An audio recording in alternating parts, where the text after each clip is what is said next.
What's up, party people? It's KeysDAN with RadioWhat.com, DJLittleRock.com, coming to you live in a living color from the Radio What studios. And this is my podcast, What Makes You Famous? It's an extension of the RadioWhat.com internet radio station that I've been running for quite some time. And if you need DJ services, where do I always send you? DJLittleRock.com. One more time, DJLittleRock.com. Check availability and get a free price quote, and maybe you could have me at your next event. You know I like to party with the people. The people need to be entertained. Are you not entertained? Let me entertain you. Speaking of entertainment, today on the program, I got Ari Vais of the Campbell Apartment. Oh, you've heard of them. They were out of New York. They were out of the Bay Area. You've probably seen them all over this country of ours, but mostly they're out there in the Bay Area, the Campbell Apartment. Look for them, but you're going to get to hear from the lead guitarist, Ari Vais from the Campbell Apartment in the next few minutes. So stick around. This week's shows, I got three public shows for your listening pleasure. I'll be at Mally's Entertainment in Conway, Arkansas on Wednesday night from 6 until 9 for the ladies' night. Oh, always a good time. They got a big giant dance floor, a big giant stage. They got pool tables. They got video games. They got a full bowling alley. They got bars, food, good drinks, good people, escape room, laser tag. Mally's Entertainment's like, what was the number? Over 50,000 square feet of just fun. And they've built this stage for the bands. You could put an orchestra on there. It is rock solid because not only Mally's Entertainment doesn't just own that building in Conway, Arkansas, they also have Mally's Construction. So they know how to build stuff. So they built this big giant stage. And when I'm there on Wednesday nights, it's just me on stage. But then on Thursday nights from 6 to 9, I'm back at Mally's. And that's for the video dance party karaoke jam. I'm not just up there playing music like on Wednesday nights, I'm like your human jukebox, playing for the people, letting you pick the music out. And of course, I got a fine selection of tracks to get your booty on the dance floor. But on Thursday nights, you get to join me on the big stage for the video dance party karaoke jam. Yes, I said karaoke. You're the stars of the show. It's a little concert starring each and every one of you. And then on Friday nights, I'm at the Rab. That's my usual Friday night gig. I've been there over 10 years, closer to 15 years on and off that I've been at the Rab, having a good time Friday nights. I know I was doing Friday and Saturday nights. Saturday nights I keep open for my weddings and my private parties and stuff like that. But Friday nights are all about the Rab in Conway, Arkansas. Video dance party, karaoke jam, 10 diamond style pool tables. They got a pool tournament on Friday night. So if you want to try your hand at playing pool and possibly make some money while you're doing it, you come on out to the Rab. 10 diamond style pool tables, full bar, kitchen's open, good food, big giant dance floor, great sound system, and of course the video dance party karaoke jam. And that one's from 8 until 12:30 in the AM on Friday nights at the Rab. So Wednesday, I'll be at Mally's 6 to 9, Mally's Entertainment, Conway, Arkansas. And then on Thursdays, Mally's Entertainment once again for the karaoke show, 6 to 9. And then on Friday nights at the Rab in Conway, Arkansas from 8 p.m. until 12:30 in the AM. Whew, I'm going to be working. Speaking of working, let's get into it with Ari Vais of the Campbell Apartment. Interesting name, that Campbell Apartment. You know I'm going to have to ask him about that. I got him on Skype, so if you're listening to the audio version of this, check out the video version on my YouTube, youtube.com/user/KeysDAN. Skyping Ari Vais now. It's my computer, but I froze. Did you freeze? Oh, you definitely froze up. You know, I was complimenting you on the sound of your equipment, and then you froze up. You know, that's how things happen, technology and all. But I'm happy that we have this thing called Skype so we can talk face to face. It used to be right here in the studio, but now I get to talk to people all over the world. And where do you find yourself, Ari Vais? Am I pronouncing that correctly?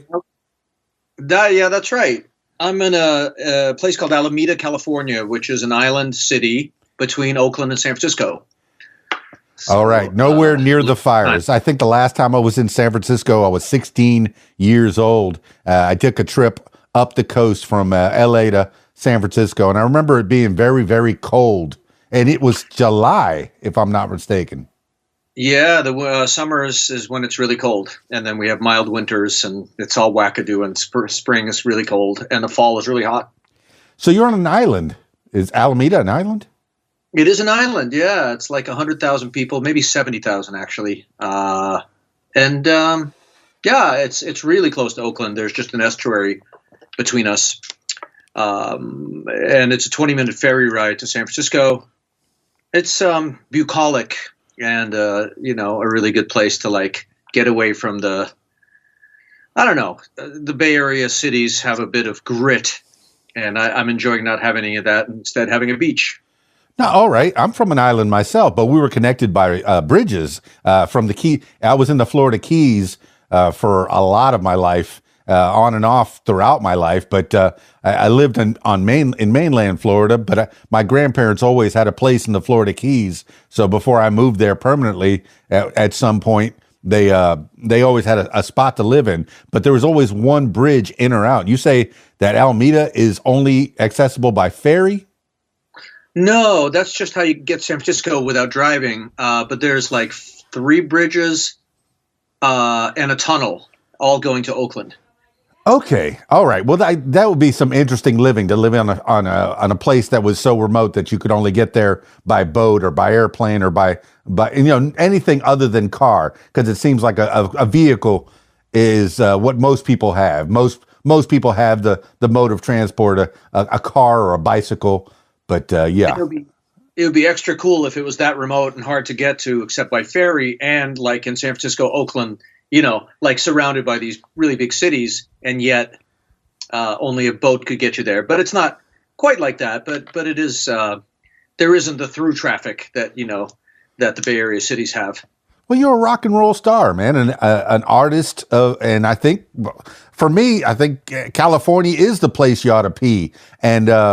And San Francisco, what is it? Haight-Ashbury, is that where all the beatniks and all the people, interesting, creative people end up in San Francisco at one point or another? Is that right?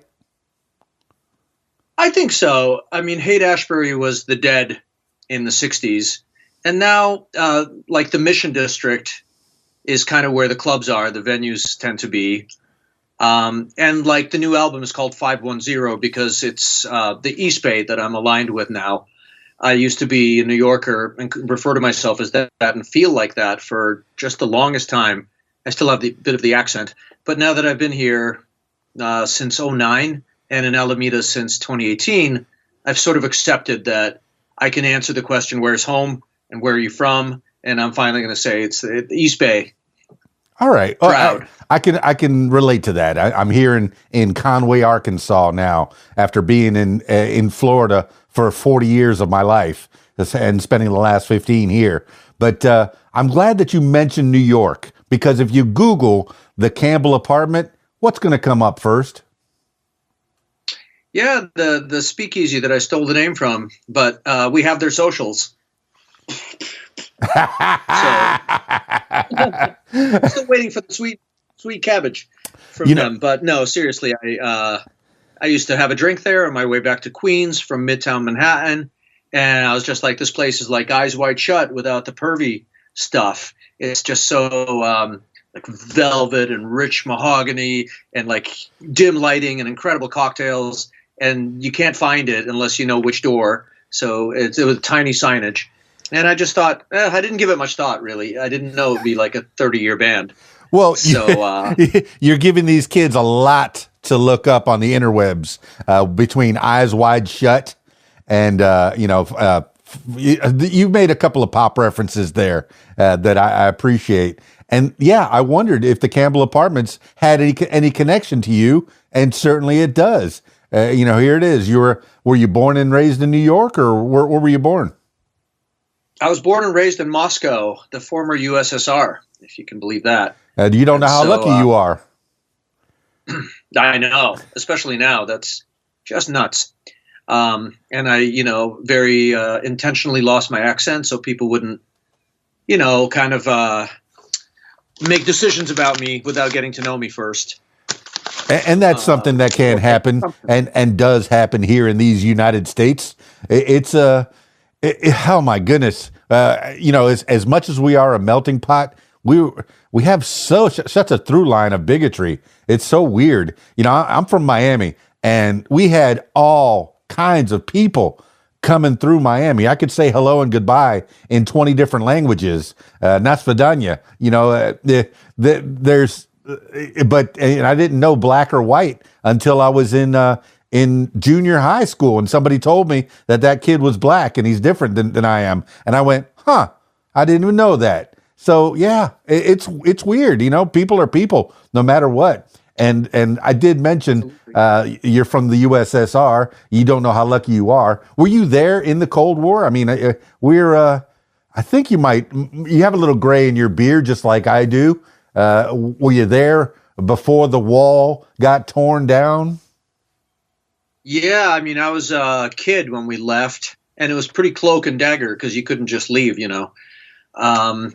So when the wall came down, I was already at university, and I was doing my junior year abroad in England, in Norwich. And so there's like a Eurail thing that kids, American exchange students, will get this Eurail pass for a month, and you just take the train all over Europe, wherever. And we ended up in Berlin, and the wall was already being it was still up, but it was all graffitied and messed up. I bought a chunk of concrete wall. And then later, not that much later, Gorbachev sort of said, Soviet Union is dead. And then Yeltsin made it a Western economy kind of thing. And then Putin took it all back and then some. And now it's more Soviet than ever could hope to be. So the Cold War is fully on raging.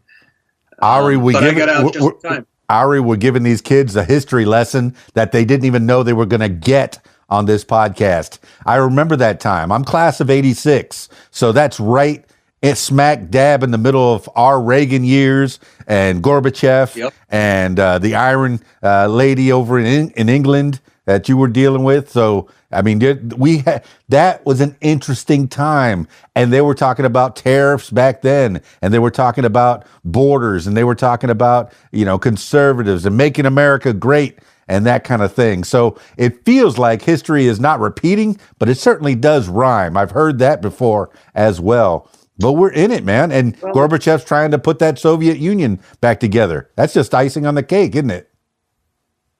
Yeah, Putin was the head of the KGB. And so, people might not know that. But the head of KGB never ruled the Soviet Union or Russia before. So he's like the biggest, worst, most evil spy. And he's put himself in charge for life, basically. And I don't know. I'm just really lucky I'm not there. Because music is supposed to be subversive, art is supposed to be challenging and wise-assed, and you couldn't do anything there really of note without being noticed. And I could say that now about here, but I'm just not going to say that. In fact, I've had a complete news blackout outage since the Sunday before Inauguration Day. I just kind of stopped checking all my news apps on my phone. I tell my friends no details. I don't want to know anything. I just don't want to know. I get it. No details, whatever. And it's kind of peaceful that way. And my phone doesn't have that many things I click on anymore. Email and words with friends, Facebook and Instagram and punto. Well, play words with friends with me. I'm KeysDAN.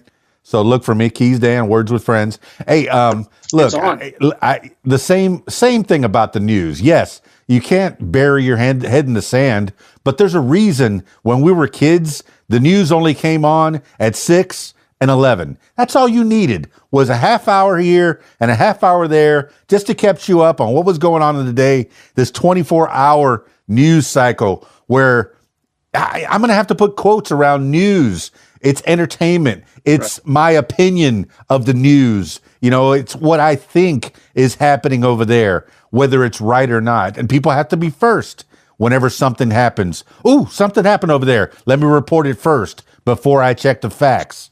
Man, it's it's a crazy time we're living in. We used to have Walter Cronkite, okay? And I was a very, very, very small boy when Walter Cronkite was the king of the news. But I do remember people listening. Whenever he spoke, he was speaking the truth. And that guy was a staunch Democrat. When did we find that out? After he retired. Long after he retired. His opinion never came into the news. It was always the facts. And I could see, and you're talking about music over in the Soviet Union. My exposure to music in Russia, in the Soviet Union, of course it came from movies and pop culture. And the first thing I remember was, it wasn't even a Russian playing a Russian. It was Arnold Schwarzenegger as the Russian cop in Red Heat alongside Jim Belushi, and he was a Russian cop, and there was music in there. The one pianist guy was singing this really hardcore Russian, felt like a folk song. I couldn't understand a word of it, but it sounded so good. I think Russian music has its place, man. There's ballet over there. There's plenty of Russian music. It's beautiful. There's beautiful, talented people all over the world, and music is universal. What did you grow up with in Russia? I mean, it's culturally on point. It always has been. Some of the best literature is Russian. Music, poetry. I mean, people like recite poetry in Russia, and that's normal. You kind of like taught that at school. So I'm not going to say it's a cultural vacuum. I just think that if you're a punk or coming from that tradition where you're, F the corporate, like F the fight the power, whatever, that's not a great place to be and make too much noise or try to get famous or something. Like America, wherever we are today, does encourage, I wouldn't even say dissent, but artists are supposed to kind of be, not in the mainstream and not kowtowing to the corporate teat if you're actually an artist. And it's funny that you mention Walter Cronkite. I remember him as well. And I grew up with like Peter Jennings and Dan Rather and Tom Brokaw. And that's all there was, I was watching the Beatles' Let It Be on Disney and the Peter Jackson one, but yeah, whatever. And like they come into the studio, they come into Abbey Road, and John would say, like, did you see that thing last night? And there was only 3 channels, so the thing would be something that everybody watched. BBC 1, 2, and 3, and 4. So if they were watching this comedian, they all of England watched it. The entire UK watched the thing. Oh yeah. And so they'd talk about the thing on the telly the night before, and that was, that's something's pretty nice about that, because having infinite channels and ChatGPT and the internet and all of it's like all the things you could go on, and even streaming services. I finally just said, like, bleh, I'm going to read a novel. The way I'm going to get inspired to write the new record is by swimming laps, like tangible things that are, things that aren't to do with connectivity or being wired. I've disconnected, except for the Skype call. I'm really happy to be off the grid. Yeah, I'm starting to become my dad, or starting to become my grandfather, to where back in my day is a statement that I think of, whether I say that out loud, but I'll remember when there was 3 channels, and I'll remember when we had to make an appointment to watch our favorite television show. If I wanted to watch Miami Vice, I had to be home on Friday night at 8 o'clock or 10 o'clock or whatever it was to watch Miami Vice. Knight Rider, you got to be there. And at that time, it's an appointment to be there. Kind of like if the Campbell apartment has a concert, people have to make an appointment to be at that concert at a certain time. Yeah, I guess you can have a streaming concert and have it on demand where people could pay for it, which is fine. I think people are making money that way. But I like going to a show if I have a night off and I have the ability and the means, and there's a show that's just down the street. I'll get up off my couch. I'll get away from my big screen TV, and I'll go see the Campbell apartment if they're playing near me. And I like that. It's an event. I haven't been to the movie theater. I feel like it's been years, man. But I know that going to an event, going to a concert, a movie, a football game, it's social. It becomes an event, a shared event. And just like watching the television, 3 channels, there's 33 million people watching each channel. So if you see chances are if you're at the water cooler the next day at your work, you're going to say, did you see that thing on the telly? Yeah, I'm 1 out of 3 that saw that thing on the telly.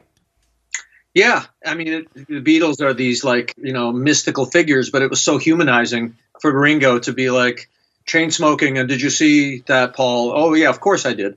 Yeah, and I don't know about.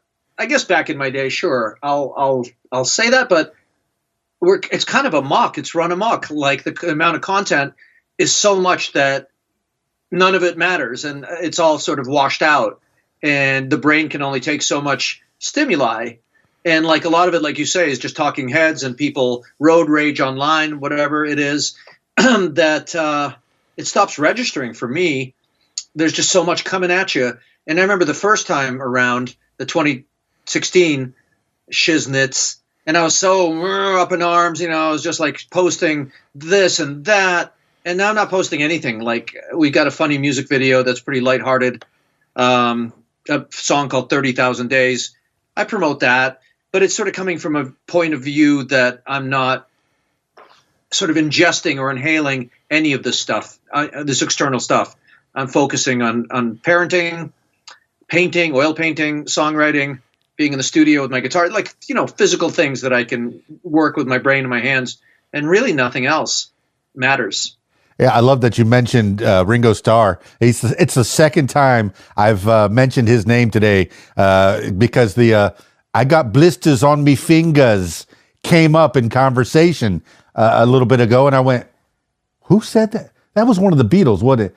It was Ringo said, I got blisters on me fingers at the end of one of the songs. That Ringo? Yeah, it was at the end of one of the songs, and it might have been, I don't know if it was on Let It Be, but man, you're right about that show. That I often wondered, and I've been a DJ a long time, but I've never really played an instrument. I've had guitars and pianos and things that I've tried to tickle from time to time, but I've never been an artist. But I've roadied, in college. I've roadied for bands that came through and did the sound for them. But to play, and how do you come together as a band, and do you write a song to watch those 4 gentlemen just come together, and all this magic's coming out. Now, you did have the corporate suits sitting in the corner kind of wondering when this is all going to come together. But by that time, they were already, 9-10 years in? And the Beatles, the Fab Four, had already had enough juice to let those corporate suits say, no, we have our method. Let us be, let us do our thing. Yeah, like the corporate suits had to wear feather boas and look like freaky, like everybody else was looking at that point, just to be allowed into Abbey Road. But yeah, they didn't have any clout. They were just like sitting in the gold mine, and the Beatles had carte blanche. And it was also 10 years is how long they were together for. So it was the end of their illustrious career. They weren't even 30. But, at that point, they pretty much did what they wanted. So much history there, man. Abbey Road's been around since the 30s, and they, the Beatles took it over, and that became their home base. But man, being in a band. Oh, well, look, I want to talk about 87, 88. I'm guessing that's when you went and parted the Iron Curtain and made your way across Europe into England. That had to be a cultural shift going to school there. I mean, on the contrary, it was like a return to the culture that I knew, because I'm from that side of the pond, and like Russia and like I think oppressive regimes create the best art. And like during Reagan, there was the best punk bands. And I think like during the times when everything's rosy, you don't really make punk rock. You go to the beach or you have a picnic, It's like writing songs when everything is good and you're happy versus when you're a mess. Like the better songs are from when you're a mess. I talk to comedians. Comedians sound exactly the same when they talk about their life and comedy. But go ahead, continue. Oh, I'm a stand-up comedian, and that's absolutely right. Like it's hard to write jokes unless you're tortured inside. You don't have to be, but it doesn't hurt. Like Mike Birbiglia doesn't strike me as a really screwed up person, but Robin Williams clearly was. And most people in comedy are dark, like Richard Lewis, Larry David, Sarah Silverman. There's just a lot going on there, and it's not all peachy. Well, wait, so Mike, that really resonates with me. You talked about Mike Birbiglia. He's a very clean comic, but most of his comedy is about his mental health, isn't it? Yeah, yeah. I mean, you're not going to write unless something's wrong, and then you can get a lot of jokes out of that as a coping mechanism, almost. Believe it. Now, wait. In that statement, did you just say you were a stand-up comic as well? Yeah. It's funny, literally. There's a class in San Francisco every Tuesday I go to, and it's like perpetual, called the San Francisco Comedy College. And, you do your 5 minutes or your 7 minutes, and all the other people in the class do. It's like a creative writing workshop, and then people comment on what they liked about your set. And in between classes, you write, and that's the really hard part of it, is writing jokes. Memorizing them isn't that hard, nor is being on stage and performing them. And there's you got to stop and breathe so that the joke can settle and people can laugh. But other than that, that's easy as well. It's writing good punchy jokes and punching them up and having a callback to the joke and having it all be a cohesive piece. That's hard. That's so funny that I mentioned that, because I'm looking at your bio and there is no bio. So I have no idea who Ari Vais is. And, I just was kind of talking about different people that I've talked to, that have lived tortured lives, and comedians, the through line for them, for the most part, is you've had something horrible happen in your life to want to get up on stage and make people laugh, but because that, I know, is that narcissistic? Is it about dig me? Okay. One of Sam Kinison's throwaway lines was dig me, look at me. That was what he would talk about is you want to be up on stage, dig me, look at me. I was just thinking about Sam the other day when I was swimming laps about the terrible way his life ended, because he was crawling on that freeway saying, I don't want to die. But he was also a preacher before he was a comedian, and that screaming, he was a pastor, I think a Baptist pastor. So, yeah, it was brilliant. And when he did this scream and he would go full on shrieking, his eyes weren't excitable. The eyes were still kind of like dead eyes, or, he was amazing. And yeah, I think it's not narcissistic as much as it is therapeutic. I mean, it's also it takes a whole lot of I'm already hurting so bad, I'm going to get up on stage and share it, and see the funny in it. And you can look into my dark stuff and laugh at with me, because let's find some humor in it. So there's narcissism, I guess, but it's almost like you do it when you have nothing else to lose, nothing left to lose, and then you kind of pull jokes out of that darkness, because whatever, I'm already, whatever it might be. And I don't feel that way about myself now. I feel pretty good and happy now, but generally speaking, you have to have been through some messed up stuff to find the jokes. Well, for them to really resonate. Yeah, it's controlling when people laugh at you. At least they're laughing at something you said, and they're not laughing at you because there's a big kick me sign on your back, metaphorical or, or specifically. But, coming out of the Soviet Union, is that part of your humor? Does that play into part of your music? Going to England and going to school there, did that have an effect on your music or your comedy or your life in general? What did you get from being all over this great planet of ours in different places, different times? I don't know about comedy. I used to party like Ozzy Osbourne, and I became sober 50 months ago because I have 2 little girls. I'm a single dad, and so they've never known me except straight, lucid 24/7. And so that's a present to myself and my children. But a lot of the comedy comes from when I wasn't that way, when day would become night, would become day. And then you keep partying and there's just a lot. It was just it's crazy that I'm even alive, that there's a lot of jokes come out of that. Because you laugh if you don't cry in a way. And then, as far as England, I wouldn't say it informed my comedy, but it massively informed music.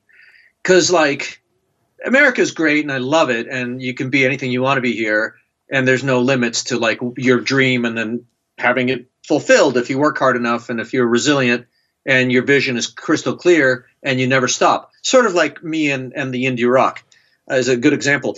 But in England, you go over there, and if you're a songwriter, like, for example, if you're busking on the street in England, people throw you a quid because being an artist is actually respectable there. It's people really value it if that's what you've chosen to do, and if you're not rubbish.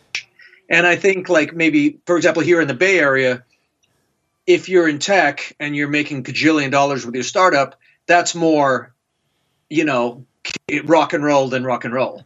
And, so I went to England, and I remember I was in London, and I was totally novice green, but I had my acoustic. I took it everywhere. And I was in the Tube, and I started busking on the Tube in those long lines between the car, the Northern Line and the District Line and the Circle Line, And I started playing, and this little old guy ran up, and he goes, "Mate, Bob is on at 5, and Robert is on at 5:30." In other words, and he pulled out this tiny scroll out of, like, the tile. Unbelievable. And he unrolled it, and he was like, "Do you want to play at 11:30? And I was like, "Holy shit, this is amazing." You got a stage manager on the Tube. On the Tube, and it was, like, so civilized. And yet, like, I was taking, Bob's spot, and he was so nice about it. And there was a whole, roster. So I just love that, like, how important songwriting, the arts, creative self-expression was in England. And, as a Beatlemaniac, being there and breathing all that in, like, I know where Freddie Mercury used to live in London, and where Jimmy Page still lives. It's all sort of South Kensington. But, if that's what makes you, if that's kind of what you dream about at night, then to be there and see it. Like, I saw Liam Gallagher walking by in Earl's Court. It's just, I don't know. It's the dream. If rock and roll is your thing, and that, especially British rock and roll, then being there and living there, you just never want to come back. Was Liam Gallagher bigger than the Beatles? Nah. Okay. But no, I know how you feel, breathing the same air, getting on a stage that has been, that's so many greats. There's levels to this thing we called show. You could be on this level where we're at now, or you could be at this level, where somebody commands 50,000, 100,000 people performance. But you could play on those same stages. Maybe you didn't fill the theater up, but you're still on the same stage that B.B. King was on, that Freddie Mercury was on, that Liam Gallagher was on, that, Paul McCartney might have been on, whether with the Beatles or with Wings. I had a little girl years ago, this is about 20 years ago, she said, was Paul McCartney in another band before Wings? Yeah. Hurt my neck. And I was 20 years younger than I am now. So, but music, you've tasted never it. Have heard of Wings. Yeah, but now you've walked on the same dirt, you've breathed the same air as these people, and I know that. Okay, physically, the air. All right, I did hear one thing, and I know how my mind goes miles a minute, but I did hear one thing. There's a story, and it's called Caesar's Last Breath.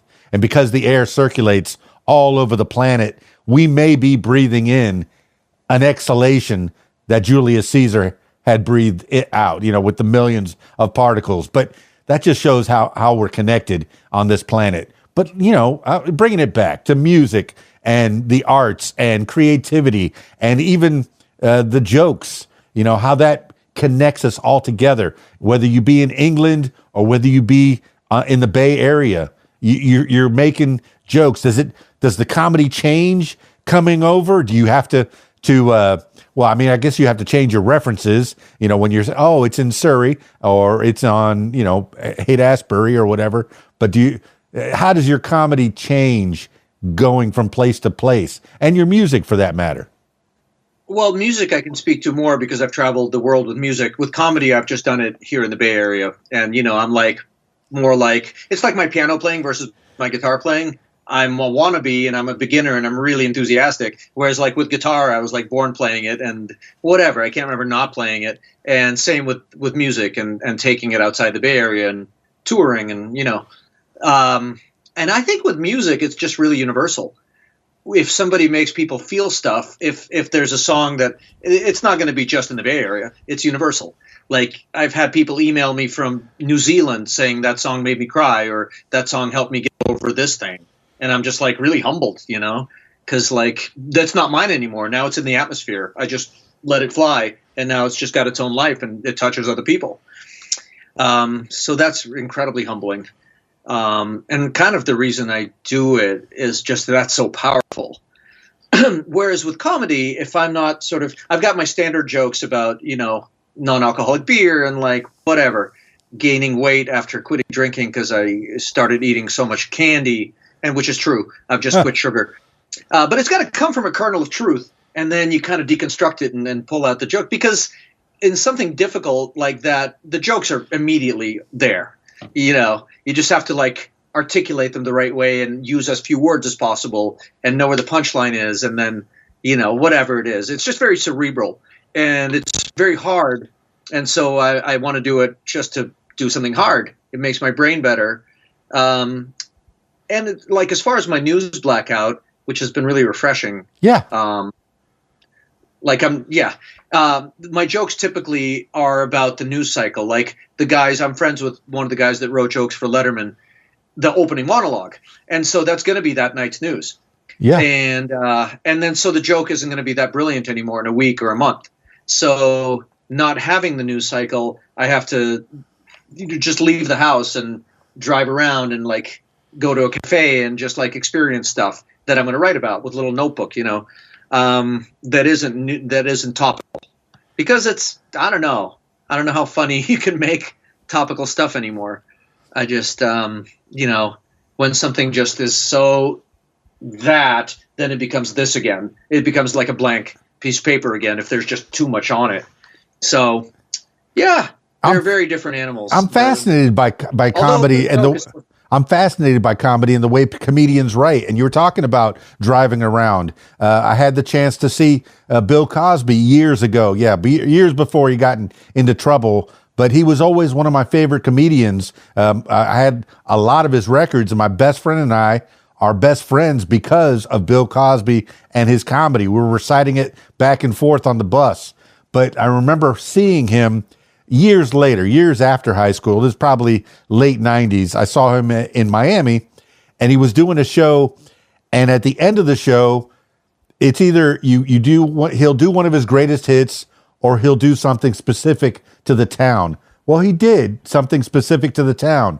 He was staying with a Cuban family in Miami, and he did like this whole 15-minute bit about rice and beans. Oh, the rice and beans. Ooh, the rice. I can't even tell you what specifically he said about the rice and beans, but I remember cracking up about those rice and beans. Now, do you write when you're at home? Do you do note cards? Because, Seinfeld had, reels and reels, reams and reams of paper, pages in notebooks. But then Mark Maron, he says, I write on stage. I have an idea, and then I work the joke out on stage. How do you do it? The former. I have just like napkins and, pieces of paper from different notebooks that I rip, and then like I'll think of another joke and I'll use another piece of paper and tape it onto the end of the other paper. So it's this crazy Frankenstein. And I bring the whole thing to class, and it's this flapping thing with like things flying out of it, and I have to contain it with rubber bands. And, I'll cross out a ton of it. Half of it's crossed out. You got to get rid of a ton of words that are superfluous because that ruins the joke. And physical, yeah, I like physical stuff. But as far as crowd work, or what Mark does, actually work out the joke on stage, that takes more confidence than I have. That confidence as a songwriter, as a performer, as a singer in a rock and roll band up there. Yeah. But as a comedian, I haven't even done crowd work, because then you got to just think on your feet. It's all improv. And how are you? Well, what do you do, sir? What's your name, sir? And your name is Dan. Oh, you're a broadcaster. And then you have to just be funny without ever thinking about it first and having anything prepared. And whoa, that's like diving into a freezing ocean instead of like dipping your toe and just going to the heated pool. So respect to people that can do that. Well, that's where that's where you say you're doing classes, was it improv classes as well, or is it stand-up classes? Stand-up classes, man. I couldn't imagine. How do you teach somebody how to be funny? Aren't they just funny? You have to have some kind of natural talent, don't you? Yeah, I guess you do, but you have to have like something wrong and then in your life and share it with great specificity and in a way people can relate to. And the guy that owns the school, Curtis Matthews, the maestro, he's like 40 years sober, which is just a happy coincidence. And he does great, like he mostly will he'll write down during your 5-minute set all the stuff you've said and sort of repeat back to you the things he did like. And then the things he didn't really get, that didn't go anywhere, didn't have a punchline, he'll sort of suggest different punchlines. He'll write down like 5 or 6 that you could have used there. And you can incorporate what he says. Like I use voice memos for my set in class, and then I keep the voice memos running when he does his critique, because his critique is like, he's the real deal. All he does is tour and teach this class and own this school. So, and basically his teachings are, how do you punch it up more? Where's the punchline? What's the tag? Tags. The tag is like aftershocks in earthquake. Yeah, giving you tags. That's important. It's nice to have a good community. My brother, Kenneth Hughes, he tried comedy down in Miami, and he was working out every week at the Improv. And I would see famous people coming through there all the time. And I was starstruck, people that were on SNL, people that were on sitcoms, people that have done comedy. And I watched them on The Tonight Show. And there they are at the Miami Improv, right alongside my little brother, doing comedy and just, working things out. And, I guess if you have people that are coming from out of town, for the most part, they're getting paid to be there. But some of them are just on vacation in Miami, and they feel like working out, and they'll say, "Hey, can I have about 5 minutes to work on this material? Can I have 15?" And they'll bump one of the little guys off just so they'll so one of the bigger ones can come out and do some work and maybe draw a crowd into the building, which is ultimately what you're trying to do, either in comedy or in music, trying to get a crowd for that venue, trying to make some money for the people. That way they'll have you back, and then more people show up, more ears on your music and your comedy. And hey, maybe you'll make a couple bucks. Maybe you'll make a living in this thing called show. I mean, which is rare, man. But you've been doing this. I mean, I'm looking at your YouTube page, and it's under Ari Vais. It's not under the Campbell apartment. But I looked at your Ari Vais. You got 17 years. You must have been the first one on YouTube putting stuff out there. YouTube must have started and you went, I'm going to put some stuff on there. I mean, I've been at this for 35 years, if you can believe it. But, like if you're writing songs and you start out and you're like, oh, I got this. There's like the jigsaw puzzle is small, but I got it really quick. And then you're doing massive ones by the end of, this isn't the end of my career. It's like the middle of my career, I feel like, because songwriting is not a young man's game. It's like anything. But it's funny you should say that, because sort of my being not that paying attention, maybe one eye half paying attention to online, like I should have my Campbell apartment YouTube stuff in order and have TikTok and Twitter, but I just can't be bothered. I just can't. So other bands have their YouTube channel of their band. I don't want to look at a screen long enough to get that done. And I don't have an intern yet that'll do that for me. So my videos are kind of all over the place. I've got some stuff on my, I didn't even know, I don't know. I don't know, because screens bum me out. Well, the last video is probably about 8 years ago, maybe 3. I don't know. Maybe I'm not looking at it right now, but I think the last video was years ago, but that somebody posted it. But yeah, once you get to this level, once you get to a certain point, and at our age, we don't want to be on screens all the time. I do have to be on screens, but I do limit it. You like a job. You don't want to work 24 hours a day. So you'll go from 7 to 3 and you'll do your internet stuff. You'll do your meetings and then leave the rest of that day for family. You got to have some family time. And then of course you're going to have some gigs at night. But yeah, it'd be good to have, you got a couple of kids there, or you mentioned you were a dad. Maybe one of your kids will grow and become your internet savvy people that can post all your things for you? Well, I'm teaching. I have identical twin daughters who are in first grade, which is so much fun. And one of them has been taking drum lessons because I've had a female drum teacher. Alameda is a small community. Yeah. Come every Thursday night, and she's starting to get really good.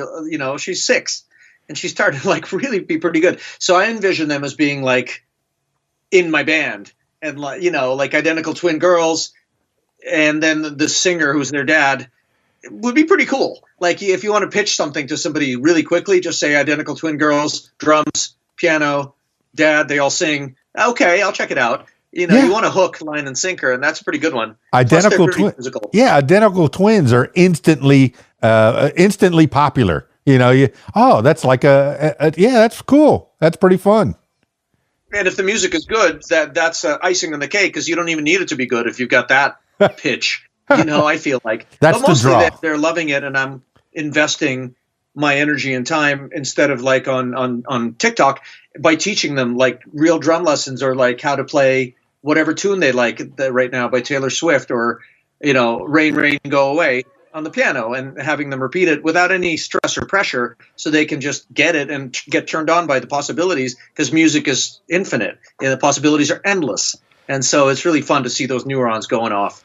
Well, now that the two boys that are listening in know that they're going to be kicked out of the band as soon as the girls become of age, let's talk about the Campbell apartment. It's, for anybody who hasn't listened, I encourage you to listen. You are a stripped down rock and roll band, a 3-piece, just very simple rock and roll band with a guitar, and you're playing a Les Paul most of the time, right? And then a drummer, a guitar, and a bass player, and the guitarist is also the singer. A fine 3-piece band, and you rock, man. You're good. Thanks, man. Nirvana was sort of, I was just out of college, I guess, when all that tragically fell apart, but I was really tuned in, because they didn't invent the wheel, but they reinvented the wheel in a way that nobody's done before them or since then. Because if the Beatles wrote the book, then Nirvana like flushed out all the garbage and was like, this is the raw stuff, and this is primal, and this is like, something you can feel, visceral. And that really hadn't happened. The Strokes kind of did it again, because things had gone pretty garbagey, and then they were like, this is Velvet Underground, this is groove, this is like raw, but not like Nirvana.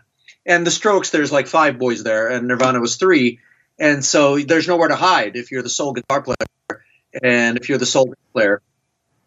And so it's got to be just pure fuel and energy and adrenaline. In the live show, in the studio, we have all kinds of stuff going on, like really lush harmonies that you can't really replicate live. But if the drummer and the bass player sing 2-part harmonies, and you've written the songs that way, where that's going to elevate the song, like Waterloo Sunset in a way, like by the Kinks. If you take away the instrumentation, which when the harmonies come in, you almost don't hear it anymore, then it's this like, celestial thing. So live, it is like raw power, I think.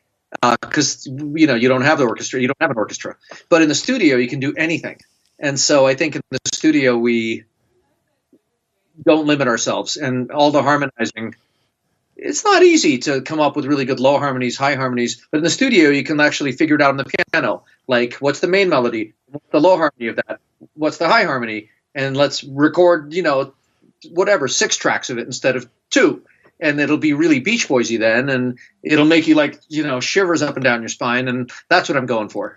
Yeah, it used to be, when we were young, there was a handful, maybe 2 handfuls of studios in the world that would mix up your music, and even less that would mix up a movie's sound. So, that you knew, that was recorded over at Abbey Road. That was recorded at Capitol Records. That was recorded at Sun Records. I can hear the room sound of that particular place, and you go, oh yeah, I could feel that place. But now everybody with $1,000 or so can have a studio in their own domicile. You can break out one of the rooms and make it into a studio. Are you going to somebody's made studio with, maybe wood and some paneling on the walls with some soundproofing, or how are you recording your music? Is it all by you, or are you going someplace? I mean, my journey has been from studios where we got the friend rate because they were just opening in like Springfield or Holyoke, Mass. And we drive down from Amherst or Northampton and like camp out, like dig in for a month of just like every day, all day long, to a studio in San Francisco called Light Rail, where they had 2-inch tape, and like it was Jerry Garcia's 2-inch tape. Like, it was really expensive. You can't mess about because you're not, you have to buy another, and those things aren't cheap. And like Billy from Crazy Horse was wrapping up his sessions in the evening when me and Jody from Fountains of Wayne would show up, and he'd play us his dailies, and then we'd play him what we did the night before, and then we'd get in around dinner time and wrap it up around 3 a.m. And to now, when I moved to Alameda, I was introduced by another rock and roll friend in the Bay Area music scene to this guy, KeysDAN, who lives like, Alameda is so lovely. He lives, take a left out of my house, a right and a left, and it's sort of one full block away, 2 half blocks. And it's in the back of his house in his garage, but he's got it tricked out as a studio, soundproofed. But it's a humble thing. It's just the genius of KeysDAN is that he used to be the director of engineering at Pandora. So he's like, he just does this Pro Tools thing really fast. And if you're like, fly in a helicopter sound at the end of here and let's get some crows and what about what about a glockenspiel? And he's like, I was thinking glockenspiel. And so a second later it's done. And the speed is dizzying. And so you never have that inertia of like, if you're making a film, you're mostly sitting there until you need to be up again, and then you're sitting there. And, my ADHD is so raging that working with Chris, and he's just so gifted, it's like finding your George Martin. He's like now my forever producer.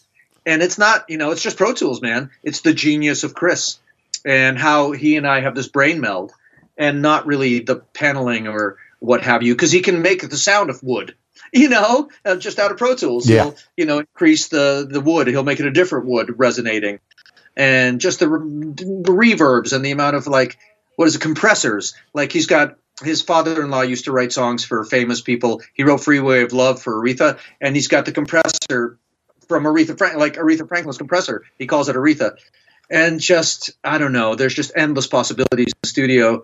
It's like where dreams are made.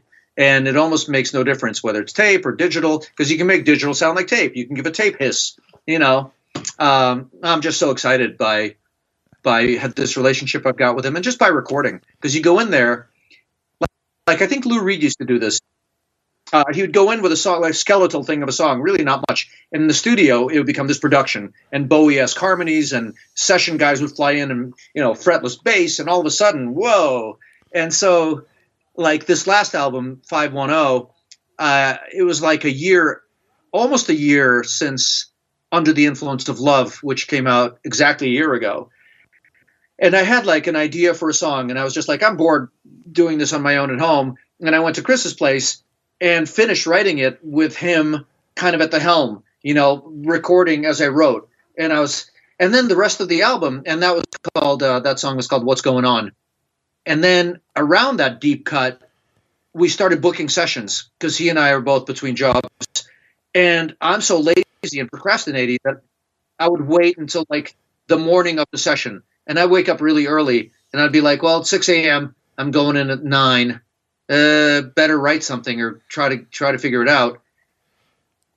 And then with 30 minutes remaining, then I would write it. I would sit down at the piano and I would write it. It's just so amazing how much technology has changed even in the short time that we've been alive. I took communications and radio broadcasting back in '86. Yes, that's back in the 1900s for you kids out there listening.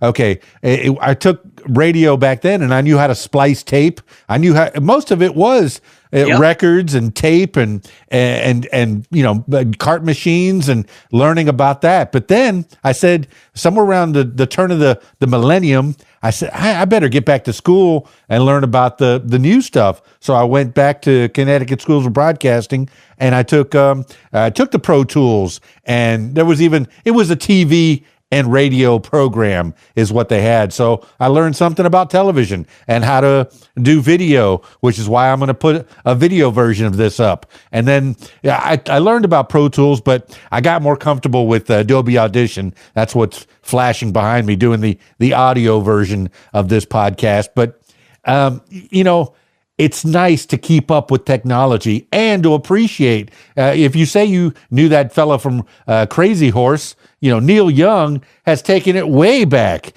I mean, he's recording he's got his own little recording vinyl machine that he brings from talk show to stage to talk show and makes little records for people. Here you go. I'll make you a record, son. It's fantastic. Yeah. And you got to appreciate that as a young person. I know they're selling vinyl again. I won't go back to it because the ability to have every song ever made at your fingertips. I have my digital turntables, and I'll put I need to hear that song by Campbell Apartment. Let me buy that real quick. Boop, boop. It's downloaded. 30 seconds later, they're listening to Campbell Apartment in the club, Yeah. That instant gratification, it's hard to resist. On the other hand, having said that, that's from Curb Your Enthusiasm. But having said that, like when you have a collection of books or records, then you're like, I feel like this tonight. But if you don't have that and it's all in your little iPod, which I have like 19,000 songs, and of course, fast forward to now and it's streaming services, you kind of forget that you feel like listening to Mac DeMarco tonight because you don't see the sleeve or the name. You kind of forget your collection. You have to just dream it up and like, I love Granddaddy. I forgot. I'm going to check him out, Yeah. So working on terrestrial radio. The upside.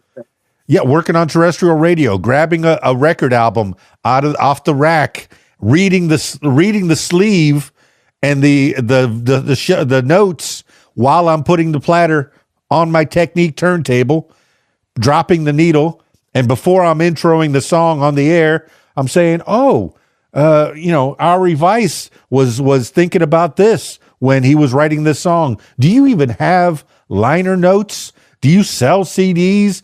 When you're putting out singles, do you take the time to put out artwork? I know you have artwork for the latest song that you sent me, and I'm playing that one on radiowhat.com. But do you make at least artwork for each individual single? And maybe a little bio story about where you were at or liner notes, something. I did something on Facebook. I've got about 120 songs recorded now. And it was in 2023, and I was between jobs. And I just did a song a day where I'd write the lyrics and put the link for the Spotify link and then talk about the writing process and why it was written and what was going on that led to the song. And it was like, 120 songs. That's a lot of journaling. And it's easy to write about because each one is one of my babies, like I could tell the story about each one. I'm not sure how much it was consumed because I think on Facebook people want to not be having somebody promoting themselves, even if it's creative like that. Yeah. But for me, it was really cool. I was just like, damn, this is like my main vehicle in life is the song. And it's just really cool to write about. But yeah, I used to do all that stuff. And I've got so many albums out. In the beginning, it was tapes. And I loved mixtapes. I really kind of missed that format because it was so special. It was just from me to this girl forever, this mixtape. To kind of having digital art and then our record label in New Jersey. And by the way, I also did celestial radio. Not celestial, but, physical. Terrestrial. In Boston. WBCN. WBRS, WCOZ, the Boston Zoo. So all that splicing is super fun, and taking the request line, call-ins. I love that. That was like, it was live and it was wild. Dude, you were on the Zoo, bro. You were on the Zoo. That's famous. Yep, I was on the Zoo. Yeah, I mean, BCN is also like a famous rock station. And when you said you were going to college for audio communications broadcasting, I thought you meant Emerson, because No, that's in Boston. That's like the yeah, school to I go to went for broadcasters. Broward College down in Broward County, Florida. They had a thing that was, they had a radio station at Piper High School that was also associated with the college, 88.5 WKPX. It was kind of an alternative station. Maybe 3 guys in a dorm room would listen to it, but there was also a class that was attached to it. And it was great, man. I was jazzed. I'm 17 years old and I'm loving life, man. And, playing music on the radio and then doing like parties on the weekends. It was fantastic. A great way to start my broadcast career, at 17. And like, I don't know, people don't understand this unless they're in the business, Dan, like me and you. But if you're being listened to by 3 people in the dorm, you don't know which 3 people. And that's kind of the same as like a million people, because they're still feeling what you're doing and they're tuned in. And like one energy is all energy. So to me, like if you get a half a dozen people at a concert and that's considered a dud night, those 12 people came to see you and they're going to take away something. And that only happens that night. So it can't be treated like, crap, there's, a crappy crowd. No, each one of those souls and you are sharing energy that night, and you got to give your best. And so the radio, you describing 3 people listening in their dormitory, that's exciting to me. That's almost better than, countless people, because you're thinking of those 3 people and what they're doing while they're tuned in and what you should play next for them. It's like intimate, personal, and riveting, I think. I knew which 3 people because they would call me every night. And I was doing the late night, Dan in the night, the dancing Danny G, Dan in the night. Oh my gosh, it was crazy. But hey, look, I enjoyed music, but I've never been able to play the music. I can take your record and play it on the radio and make people happy that way. I could play it at the club, make people happy that way. Play it at a wedding, make people happy that way. Now, gigging, what kind of gigs are you doing?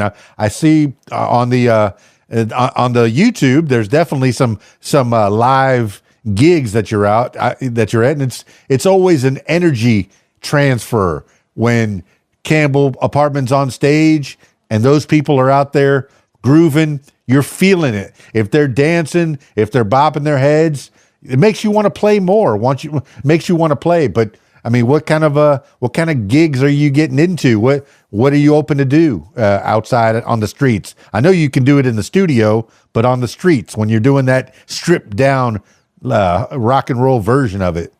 Yeah, it's really intimate, and you're like, especially if it's stripped down. Like there's a place in San Francisco called the Lost Church, and you can't really play loudly there, but it's a venue that's people kind of revere it because it's a listening room. It's not like a drinking pints and you're there to sling beers like a club or a bar. It's like a little theater, So yeah, then that transfer of energy, it's this really powerful thing. And like I kind of gauge it like by, you can feel the energy. You can't describe it or you can't draw it, but you can feel it. And then if I see somebody look in their phone, I'm like, oh shit, play harder, like rock harder, kick more ass, do something outrageous. Like this is going to be the pinnacle of the show to get those people. Like if they're going to the bathroom, I did something wrong. Step it up. As a performer, you're just always like tuned into the pulse of the room. Because it's only right now and then it's gone. It's, whether it's streamed or not, that energy and that event is only going to happen now. And then forever, were you there? No. Oh, I was. And that's it. It's a memory. Yeah. It's so important. The next day, oh, you missed it, man. You should have been there. Oh, you missed the Campbell apartment. They were so good. It was so loud, so rocking. Oh my goodness. Yeah.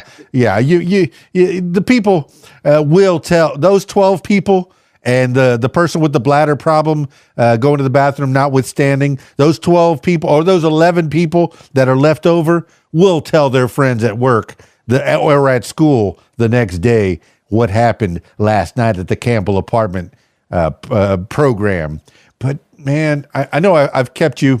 Man, we've been going an hour already, and it's funny how time flies when you're having fun, man. But Yeah, I know you're not the internet tech. You're not the guru. Is there a website? Is there a spot where people can contact you and say, I need you to play at my venue, or I want to collaborate with you, Ari Vais? We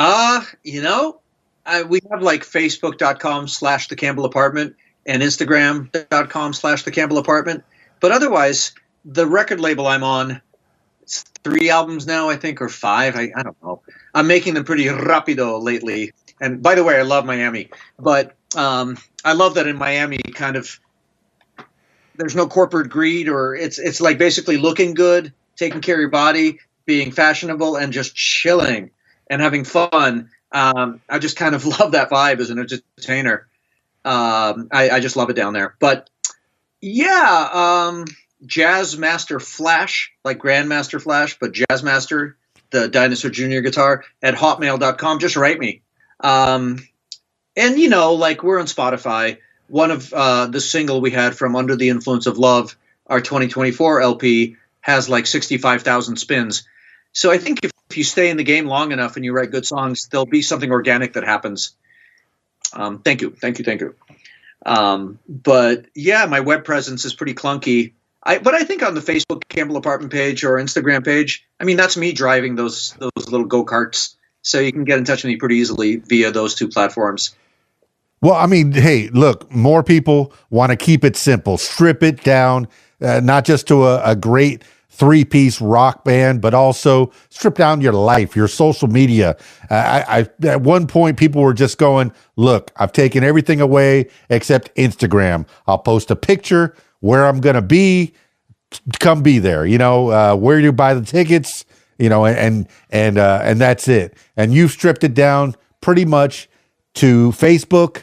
That's where people are going to get a hold of you, either on the Ari Vais page or on the Campbell Apartment page. I'll put that in the show notes so people can get a hold of you if they need to. All right. Any shows coming up in the near future in the Bay Area or beyond? Not yet. I've assembled a new group. The Campbell Apartment has been restaffed since we left New York City, and I've had a couple of versions in San Francisco. But there's a couple of guys in the East Bay. Yeah, I'm the guitarist, and the drummer is Marky Pena, and the bassist is Chris Greason. So we're going to start working out next month. The album is going to come out February 28th, and then we'll be playing shows soon after that to support the record. Super. Any venues that people should be looking for you at, or just wait and see on the Facebook page? I mean, there's going to be a bunch of them, but the one go-to where we have an open invite is this awesome venue in San Francisco that'll have touring bands and local bands in support. So we've been headliners and the supporting act, but there's never a dud show. And it's called Bottom of the Hill. So keep your eye on, and you should just go to Bottom of the Hill if you're in the Bay Area, whether or not I'm playing, because it's always going to be a good bill. They're a very discerning, women-owned club, and I've been playing there for years. And it's just like, I don't know. It's like Mercury Lounge in New York City, or Maxwell's in Hoboken. It's just one of those legendary venues. It's not massive, but it's a star in and of itself. So I think we'll be reuniting there. Every big city should have one of those places where you never know who's going to show up. Like we had Juanita's. I think it's been closed in Little Rock, Arkansas, and Green Day's been through there, and quite a few other bands have just been through unannounced almost. Where hey. I think Green Day is going to be there tonight. Tonight? I hadn't heard anything about it. They just kind of wander through, kind of like CBGB's was, where you just, wow, you never know who's going to be here, which is fantastic. I appreciate that. That's the music community, and just like a comedian wants about 5-10 minutes to work out his jokes. You may have a band that's on vacation that may just, hey, I feel like getting up on stage and playing for the people. Do you have some room? Yeah. Yeah. My bass player and I found ourselves in the south of France, which sounds very posh, but we were just there. And so we found a club and we showed up and they were like, yeah, do a set, it's good to have you here. So that impromptu stuff, or your little brother in Miami and it sounds like he was really going for it if he was there working out every night, but to have famous comedians just in the crowd, that's kind of, that's why being out and playing live is so important and so exciting. You never know who's going to be drawn to the venue, or if Green Day is going to come, or even the Stones, or Pavement. They'll play a small club without telling anybody. Or Prince, God rest his soul, he played at the Independent after a humongous show, and it was the middle of the night. It was like 2 a.m. when they let people in, and nobody knew except word of mouth. Oh my God, are you in line? Prince. So that's what makes it crazy exciting. It is, man. It is. And, people are excited to see the Campbell apartment. Are you in line? I think the Campbell apartment's here tonight. Yeah. That's what I want to hear every time I'm getting in line in the Bay Area or beyond. Yeah. Oh, fantastic, man. Great meeting you, Ari Vais. So good.